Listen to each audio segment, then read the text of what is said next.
اے اللہ ہمیں بیٹا عطا فرما، صرف اتنی دعا نہ کرنا۔ لفظ صالحین ہمیں سبق دے رہا ہے کہ جب بھی اولاد کے لیے دعا کرو تو نیک اولاد کے لیے دعا کرو۔ کبھی کبھی یہی اولاد اگر غلط راستے کی مسافر ہو جائے تو ہمارا جینا مشکل ہو جاتا ہے۔ جس بیٹے کو بڑے ناز و نعم سے پالا وہی بیٹا ماتھے کا کلنک بن جاتا ہے۔ جس بیٹے کے لیے رات و دن محنت و مشقت کی وہی بیٹا جینا دشوار کر دیتا ہے۔ جس بیٹے کے لیے جوانی کو محسوس نہیں کیا وہی بیٹا بڑھاپے کے اندر تکلیف کا ذریعہ بن جاتا ہے۔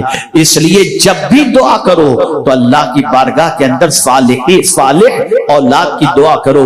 میرے پیارے آقا صلی اللہ علیہ وسلم کے پیارے دیوانوں، لفظ صالحین کے اندر اتنی طاقت ہے، اتنی قوت ہے، اور لفظ صالحین کے اندر اتنی جامعیت ہے کہ میں سمجھتا ہوں اس سے بہتر کوئی لفظ تھا ہی نہیں جو حضرت ابراہیم استعمال کرتے۔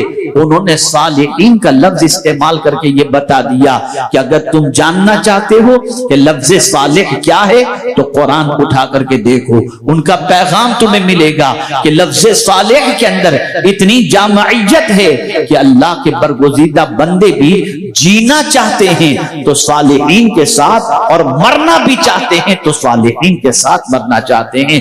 حضرت یوسف علیہ السلام نے بھی دعا فرمائی، فاطر السماوات والارض انت ولی فی الدنیا والآخرہ توفنی مسلما والحقنی بالصالحین۔ اللہ اکبر! اسی لیے فرمایا گیا جیو تو صالحین کے ساتھ اور مرو تو صالحین کے ساتھ، اور سنو اگر تمہاری قبر کسی صالح کی قبر کے قریب ہوئی تو جو رحمتیں اسے نصیب ہوں گی اس کے پڑوس میں دفن ہونے کی وجہ سے تمہیں بھی نصیب ہو جایا کریں گے۔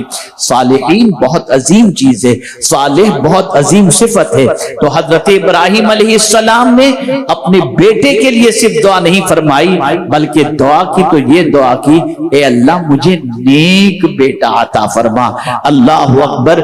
نبی کی دعا تھی، اللہ رب العزت جل جلالہ نے دعا بھی قبول فرمائی اور فوراً فرمایا فبشرناہ بغلام حلیم۔ اللہ فرماتے ہیں ہم نے ان کو ایک بیٹے کی اور بردبار بیٹے کی ہم نے ان کو خوشخبری سنائی۔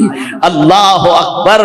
یہاں سے یہ بات سمجھ میں آئی کہ نبی حالات کو دیکھ کر کے دعا نہیں کرتے، قدرت کو دیکھ کر کے دعا کیا کرتے ہیں۔